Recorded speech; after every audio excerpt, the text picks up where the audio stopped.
পুরুষের জীবনের প্রতিটি সকাল শুরু হয় দায়িত্বের হিসাব কষে।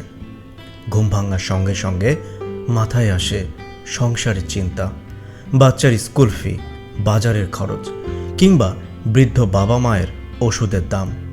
সে উঠে পড়ে অজানা ভবিষ্যতের সঙ্গে লড়তে, কারণ সে জানে তার কষ্টে হয়তো ক্লান্তি আছে, কিন্তু সেই ক্লান্তির আড়ালে লুকিয়ে আছে ভালোবাসা। পুরুষের পরিশ্রমের লক্ষ্য নিজের স্বাচ্ছন্দ্য নয়। সে ঘাম ঝরায়, হাড়ভাঙ্গা পরিশ্রম করে, কিন্তু নিজের ভালো থাকার জন্য নয়, যাদের সে ভালোবাসে তাদের হাসি দেখার জন্য। একটা পরিবারের সুখ যেন অটুট থাকে, তার জন্য সে নিজের সুখ ত্যাগ করে হাসি মুখে।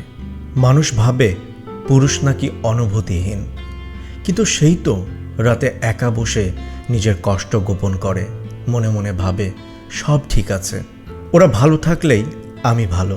তার চোখের কোণে অশ্রু থাকে, কিন্তু তা ঝরে না, কারণ সে জানে তার চোখের জল কারো ভরসা নষ্ট করে দিতে পারে। তাই সে চুপ থাকে, নীরবে লড়ে যায় ভালো রাখার তাগিদে। পুরুষের হাসির আড়ালে লুকিয়ে থাকে হাজারো ত্যাগ, অগণিত আপোষ আর অনন্ত ভালোবাসা।